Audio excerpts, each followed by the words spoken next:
When the dinosaurs disappeared, so too did the gigantic marine reptiles that once terrorized the oceans. For almost 25 million years, there was nothing around to eat the sharks. But there are now awesome new monsters of the deep.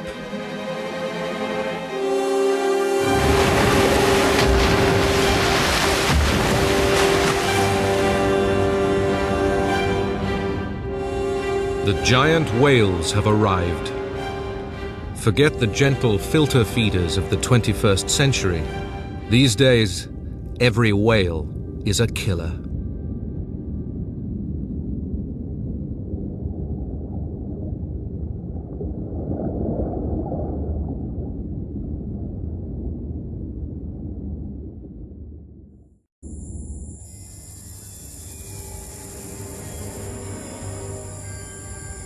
It is the late Eocene, and the world is still a hot one. However, it is drier than before, and so where once the land was completely covered in lush rainforest, there are now more open spaces. Freed from the constraints of living in dense forest, some mammals have started to get larger. Here on the scrub plains, big is beautiful.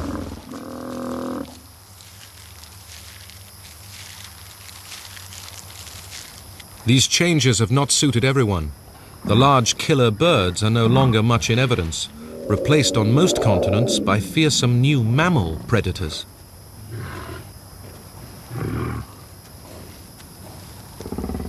Like dinosaurs before them, mammals dominate the planet, but they are about to undergo their severest challenge. The climate change the world has seen so far is mild compared to what is coming. This program is about the beginning of climate chaos.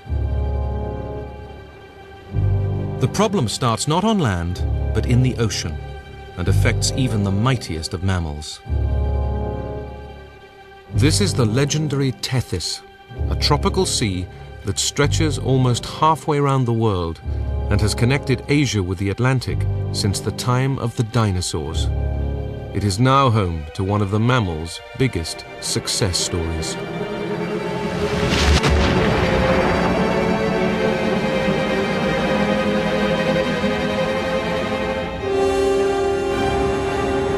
Basilosaurus, 18 meters of predatory whale.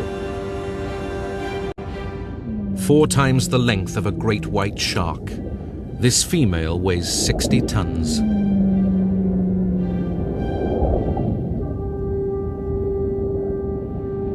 Incredible to think, then, their ancestors were tiny, furry, shrew-like animals that lived in trees.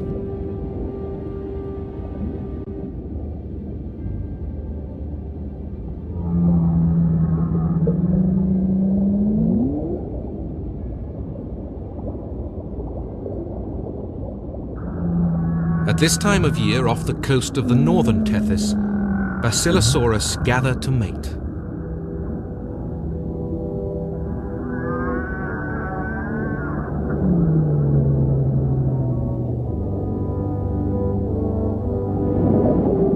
The female is being eagerly pursued by several males, but it is the eldest and biggest male that she chooses to mate with.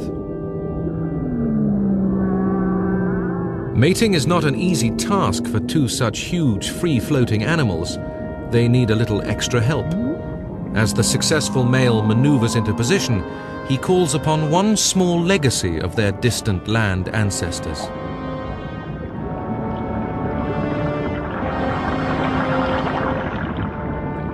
Basilosaurus have retained 2 tiny back legs.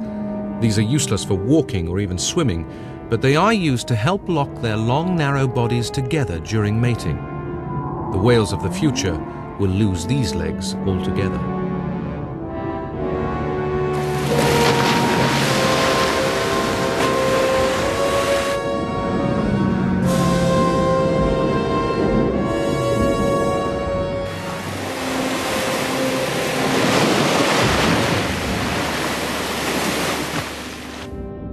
The courtship is over, but as it will turn out, the natural disaster that is looming is about to make things very tough indeed for marine life.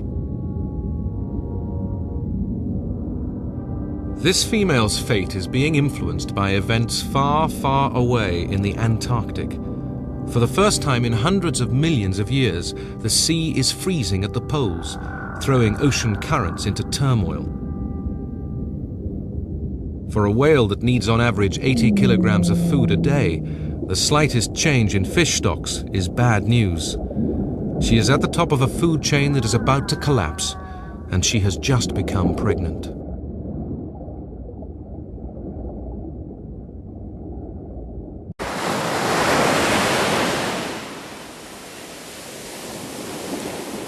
The ocean currents are also starting to disrupt the climate and have already affected weather patterns along the Tethys coastline.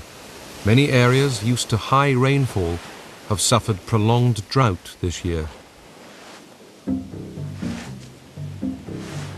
Despite these problems, life plows on as best it can. But the drought can have some pretty nasty side effects. This is Sarkis, a huge carnivore as tall as a horse and weighing close to a ton. Normally he wanders inland in search of food, but the drought has driven him onto the beach. Bad news for the exhausted turtle struggling back to the water after a night laying eggs. At first the Sarkis seems a little unsure of what to do with these curious shelled creatures. He is more used to picking over the carcasses of giant herbivores. Despite appearances, Sarkis is not related to modern scavengers like dogs or hyenas. Bizarrely, he has hooves on his feet instead of claws. In fact, his nearest modern relatives are hoofed animals like sheep and goats. He is, in a sense, a sheep in wolf's clothing. He is also the largest mammal carnivore ever to walk the earth. His huge 1-meter-long jaws are designed to crush anything, so the turtle's main defense is of little use.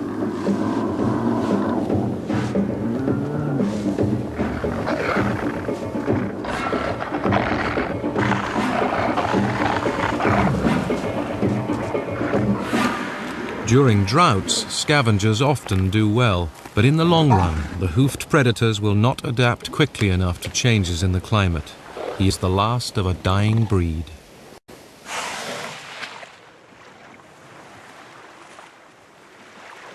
Months have passed, and the erratic ocean currents have disturbed the fish stock so much that the female Basilosaurus is searching for food hundreds of miles from her usual hunting grounds. 4 months pregnant, her situation has become critical. She is now forced to hunt in the most unlikely places. Lining the southern edges of the Tethys are endless expanses of mangrove swamp.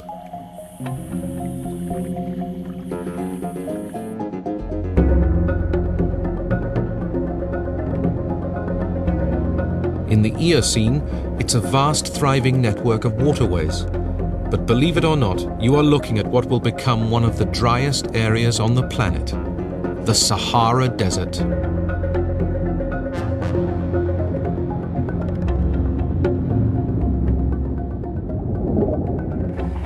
It's hardly a classic hunting ground for an ocean-going whale, but she is desperate, and there is prey here of a sort.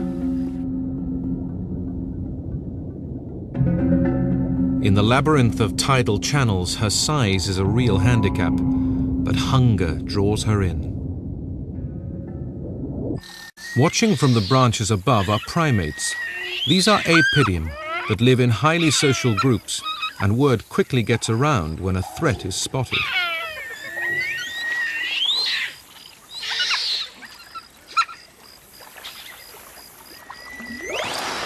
Other creatures here are oblivious to the new danger. The amphibious mammal, Miratherium, is too large to be bothered by the usual predators, such as crocodiles, so they ignore the chattering primates and return to the business of eating. The apidium move away from the channel and continue through the mangroves looking for fruiting trees. Because different trees fruit at different times, they often have to cross the waterways. This is a very risky activity. There are sharks and crocodiles to worry about, and now there is a whale as well.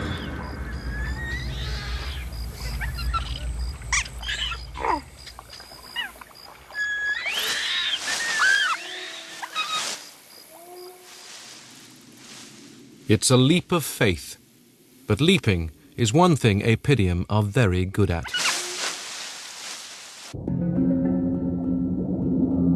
The whale is frustrated for the moment.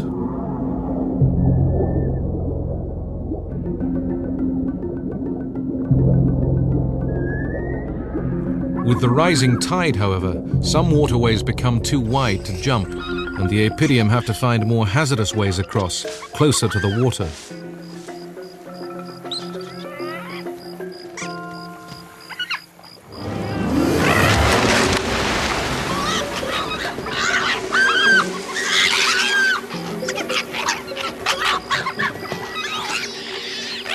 Today their nightmare came true.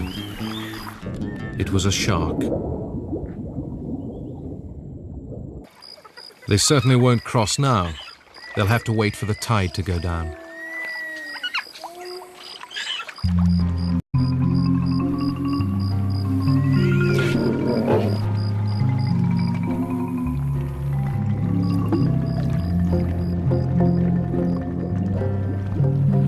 By contrast, the water isn't usually dangerous for the Myritherium.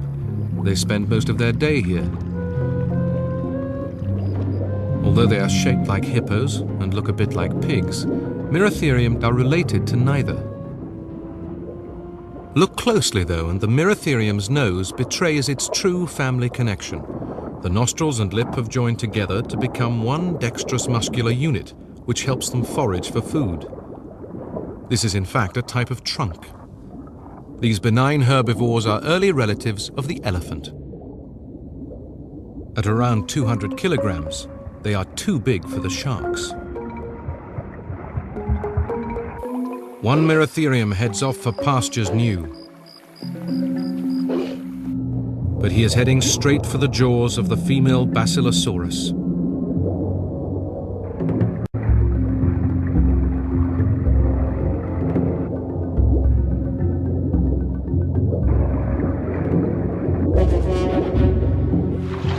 The Myritherium scrabbles onto dry land just in time.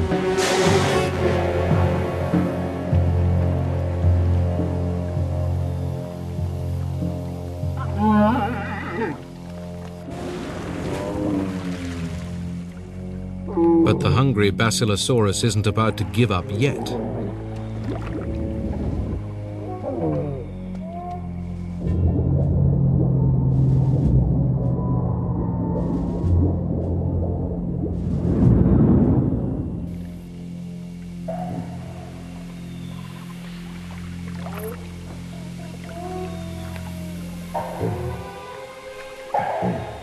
Dry land and safety are only temporary things in the mangroves.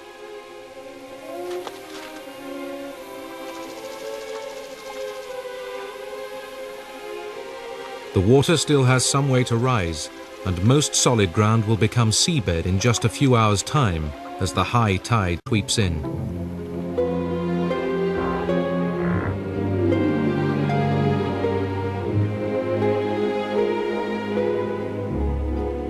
The Basilosaurus will soon be able to reach the stranded Myritherium.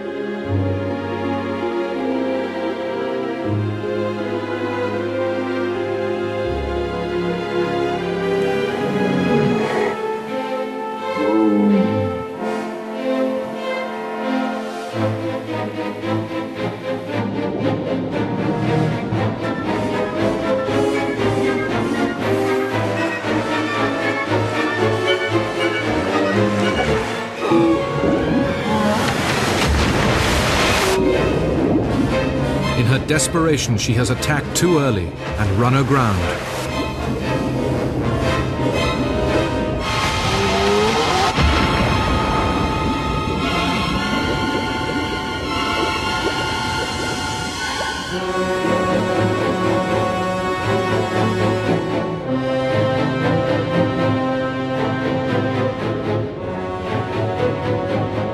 By the time the whale has worked herself free, the Miratherium has escaped to the shallower channels, where even the starving Basilosaurus won't follow.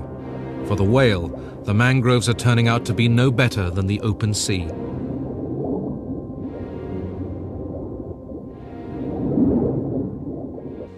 The Eocene El Niño continues to wreak havoc. The weather patterns that animals rely on are confused. In the northern Tethys, the rains have come, but 6 weeks later than usual.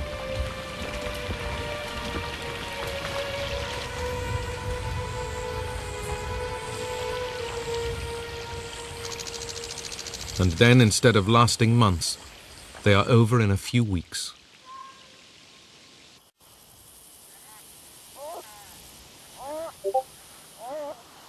In the scrubland, the rains have finally provided new growth, but the damage caused by the prolonged drought has already been done. These Brontothea herds in particular have been hit hard. Though distantly related to horses and rhinos, they're not much like either. They are twice as big as modern rhinos, with brains just 1/3 of the size. They are not the brightest of beasts. Still, they are one of the most successful groups of mammals around, found across the northern hemisphere in herds of hundreds. This year, though, some herds are in a sorry state.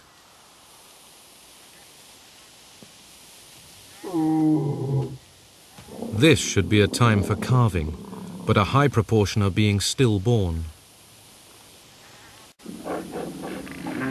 The few youngsters that have survived the drought continue to behave as youngsters always do. These two adolescent males practice for adulthood, challenging one another over as yet non-existent females. In another difference to rhinos, the outgrowths on their noses are not horn or hair, but bone. These are more for show than for headbutting. The bone crests are far too brittle for that. The scavengers are having a better time of it.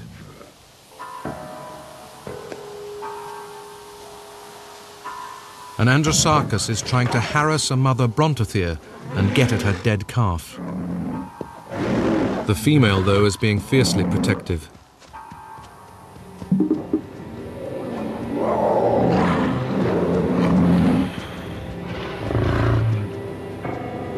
It is impossible to say whether this mother even understands that her calf is dead. Like most mammals, she has a very strong bond with her offspring and will defend it for as long as she can.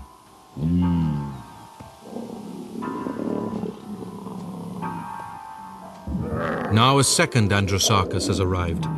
It is going to be difficult for the mother to keep them both away.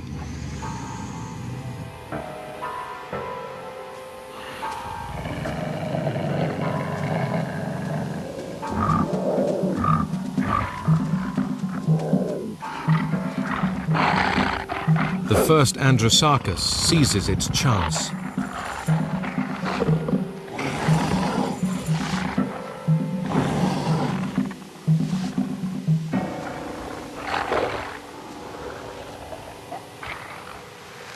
After all day defending a lost cause, the mother appears to be giving up.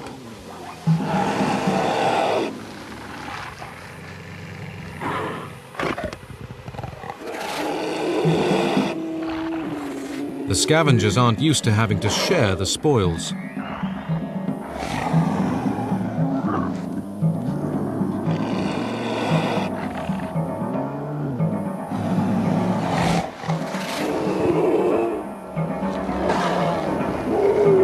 As they wrestle for the calf, the mother mistakes its movement for signs of life.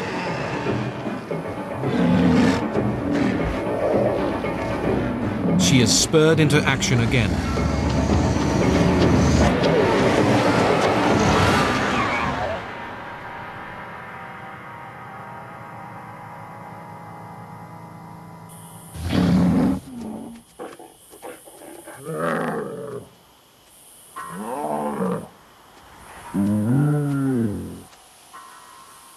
She returns to her lonely and fruitless vigil. The Sarkis will be back.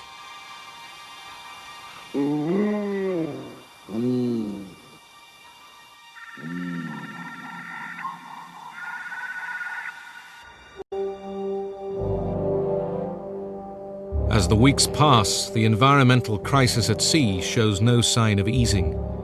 It can only be described as an ocean famine.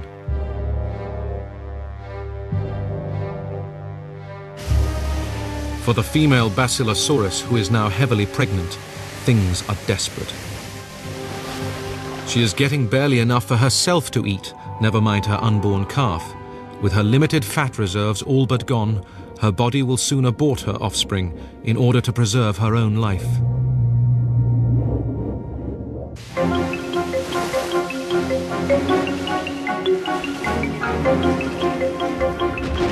Suddenly, the sea around her is filled with the bustling activity of a group of smaller whales called Dorodon.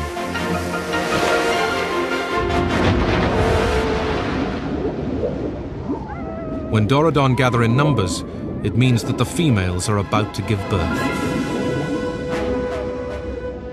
This might look like a friendly greeting. It is anything but.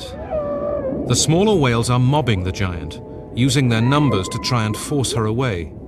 Basilosaurus preys on their young, and somewhere nearby must be the Dorodon's calving ground.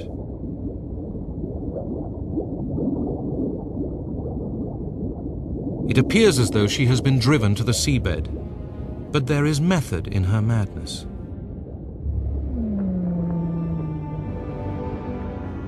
She has to do something that is more important than ever if her unborn calf is to survive. She must scratch.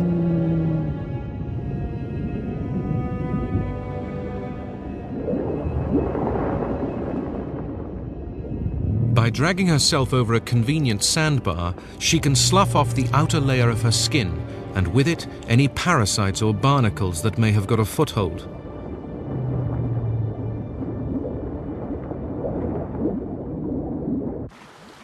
For an animal that relies on speed to hunt, keeping her body sleek and streamlined is the difference between success and hunger. She is ready to go hunting whales.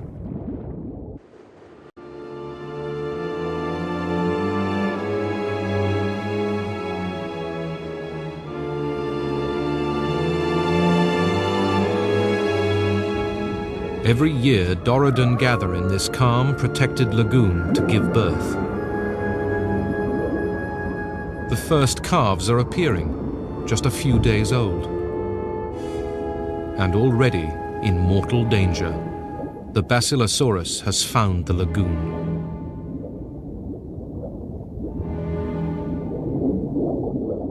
She has been spotted, and the calves are quickly shepherded away from the threat.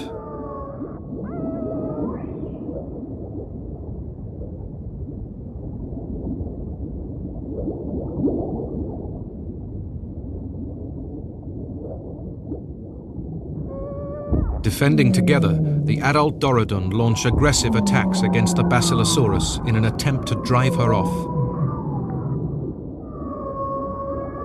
Their efforts appear surprisingly effective. The Basilosaurus moves away.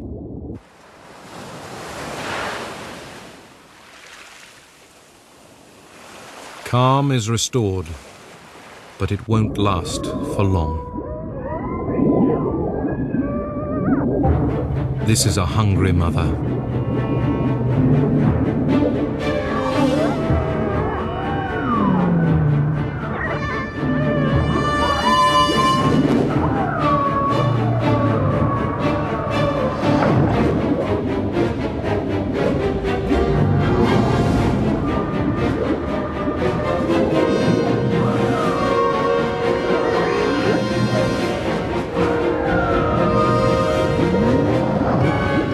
Over the course of the next few days, the Basilosaurus returns time after time.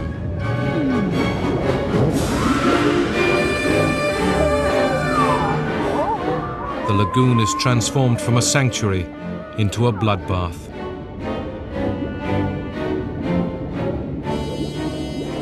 This is what it means to be top of the food chain. It has taken the death of several Dorodon calves to further the survival of the unborn Basilosaurus.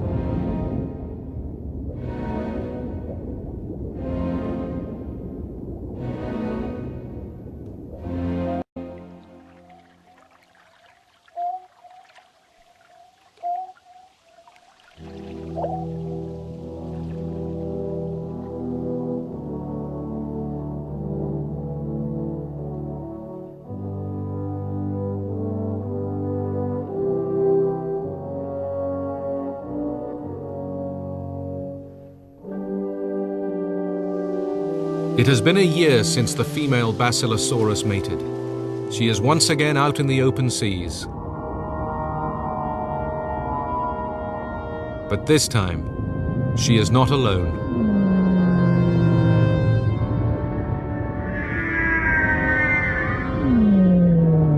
Against all the odds, she has finally given birth.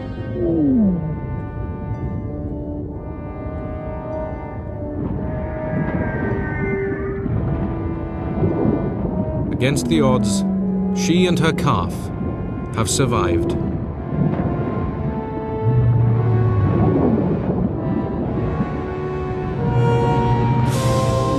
Sadly, what they have been through is merely the start of the climate chaos to follow, which will end the Eocene period and cause the largest extinction since the death of the dinosaurs.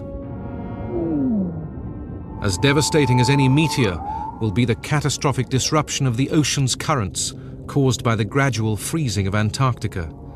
Like a gigantic El Niño, only much, much worse, 20% of living things on Earth will die out.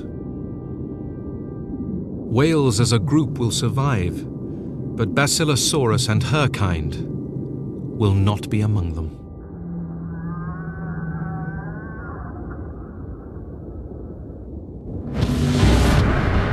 Next time, mammals on land go from big to bigger.